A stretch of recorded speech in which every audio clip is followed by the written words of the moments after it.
Pada suatu hari, hiduplah seorang wanita berusia kurang lebih 30 tahun, menikah dan memiliki 2 orang anak. Dia dibesarkan di sebuah rumah yang di dalamnya terus-menerus dia mendapatkan kritikan, terkadang diperlakukan tidak adil oleh kedua orang tuanya. Akibatnya dia memiliki perasaan rendah diri yang parah dan kepercayaan diri yang sangat rendah. Dia selalu bersifat negatif dan diliputi oleh perasaan takut. Dia tidak punya rasa percaya diri. Dia adalah seorang pemalu dan tertutup dan tidak pernah menganggap dirinya berguna atau berarti. Dia selalu merasa bahwa dia tidak ada apa-apanya. Suatu hari ketika dia hendak pergi ke toko dengan mengendarai mobilnya, sebuah mobil lain melanggar lampu merah dan menabrak mobilnya. Ketika dia akhirnya tersadar dan pingsan, dia sudah berada di rumah sakit, menderita gegar otak ringan dan kehilangan daya ingat. Dia masih dapat bicara, tapi dia tidak dapat mengingat apapun tentang kehidupannya di masa lalu. Dia menderita amnesia total. Pada mulanya dokter-dokter merawatnya, menganggap bahwa penyakit tersebut yang dideritanya akan bersifat sementara. Namun minggu demi minggu berlalu tanpa ada tanda-tanda ingatannya kembali normal. Suami dan anak-anaknya mengunjunginya setiap hari di rumah sakit, tapi dia tidak mengenali mereka. Kasusnya merupakan sesuatu yang tidak biasa ditemukan sehingga para dokter dan spesialis yang lain pun ingin mempelajari peristiwa tersebut. Kedatangan dokter tersebut dan memperlakukan banyak pengujian terhadap dirinya dan mengajukan berbagai banyak pertanyaan tentang keadaannya membuat dirinya menemui sesuatu yang baru. Singkat cerita, pada akhirnya dia diperbolehkan pulang dengan memori yang benar-benar kosong. Karena sangat ingin memahami apa yang sesungguhnya terjadi pada dirinya, dia kemudian memulai membaca artikel di berbagai buku kedokteran, mempelajari secara khusus tentang amnesia dan kehilangan daya ingat. Dia menemui beberapa orang, termasuk salah satunya Profesor Stadler,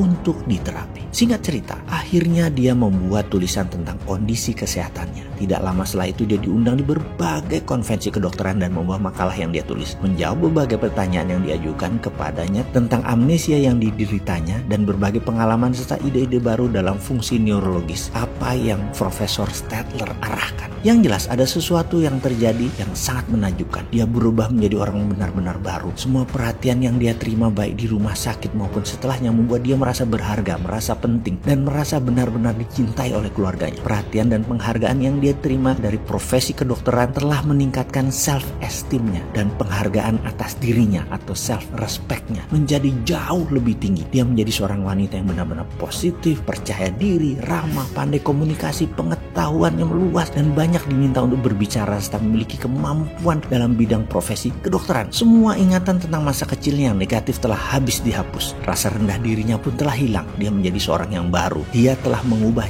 cara berpikirnya dan mengubah kehidupannya. Kehidupan rumah tangganya menjadi romantis, anak-anak menyukai dia yang penuh keceriaan. Wajahnya berubah menjadi cerah, banyak senyum, getaran kebahagiaan mempengaruhi orang dan lingkungan sekitarnya. Dan salah satu tindakan yang dilakukan oleh Profesor Stadler itu disebut dengan teknik Stadler blocking, adalah membuat seseorang tidak dapat mengakses data buruk dalam pikiran masa lalunya hingga ke depan dia adalah manusia baru yang positif. Ada yang ingin tahu apa yang dilakukan oleh Profesor Stadler? Tahukah sahabat bahwa ternyata Anda bisa melakukannya dengan hasil yang sangat menakjubkan? Kalau Anda sekarang merugi, Anda sakit, Anda miskin, Anda bermasalah, semua bisa diubah dengan teknik blocking tadi. Sekali lagi, ada yang ingin tahu? Saksikan di video setelah ini.